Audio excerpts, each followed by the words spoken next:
दोस्तों, क्या आपको पता है कि भगवान विष्णु धरती पर भी है? नहीं तो चलिए आज हम इस वीडियो के माध्यम से जानेंगे। इस पहले यदि आप हमारे चैनल पर नए हैं तो हमारे चैनल को सब्सक्राइब जरूर करें। भगवान विष्णु और माता लक्ष्मी का निवास स्थान वैकुंठ माना जाता है, लेकिन बहुत कम लोगों को पता है कि इस धरती पर भी भगवान विष्णु का एक निवास स्थान है जिसे दूसरा वैकुंठ कहा जाता है।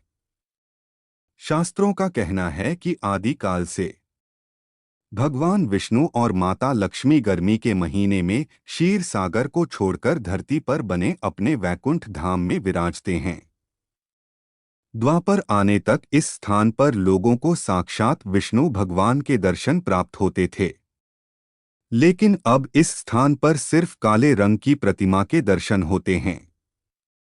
माना जाता है कि इस स्थान पर जाकर विष्णु भगवान की प्रतिमा का दर्शन करना साक्षात दर्शन का फल देता है। कहाँ है विष्णु का दूसरा वैकुंठ? उत्तराखंड की धरती पर समुद्र तल से 3133 मीटर की ऊंचाई पर भगवान विष्णु का निवास बना हुआ है। इसे बद्रीनाथ धाम के नाम से जाना जाता है। शास्त्रों में बद्रीनाथ के संबंध में जो कथा मिलती है उसके अनुसार कभी यहाँ बद्री यानी बेर का वन हुआ करता था। भगवान विष्णु एक बार लक्ष्मी माता से नाराज होकर इस वन में आकर तपस्या करने लगे। माता लक्ष्मी विष्णु की तलाश करते हुए बद्री वन में पहुंची और विष्णु भगवान को मनाया।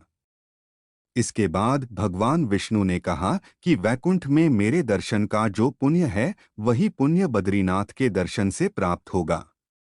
बद्रीनाथ में भगवान विष्णु की मूर्ति पद्मासन मुद्रा में है, जो इस बात का प्रतीक है कि भगवान विष्णु ने यहाँ पर तपस्या की थी। भगवान विष्णु की इस मुद्रा के कारण बौद्ध धर्म को मानने वाले बद्रीनाथ को महात्मा बुद्ध मानते हैं।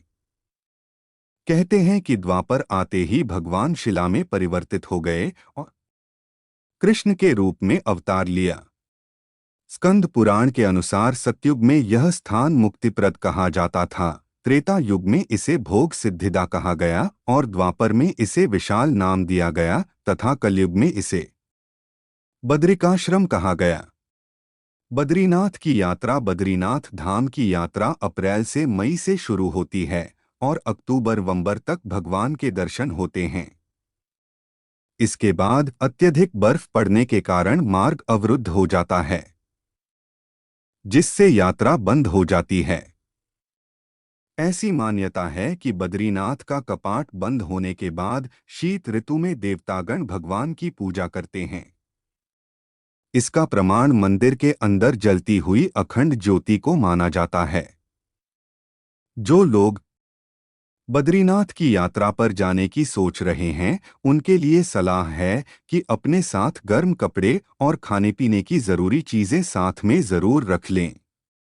ऐसा इसलिए क्योंकि मार्ग कभी भी अवरुद्ध हो जाता है, उस समय यही सामान काम आता है।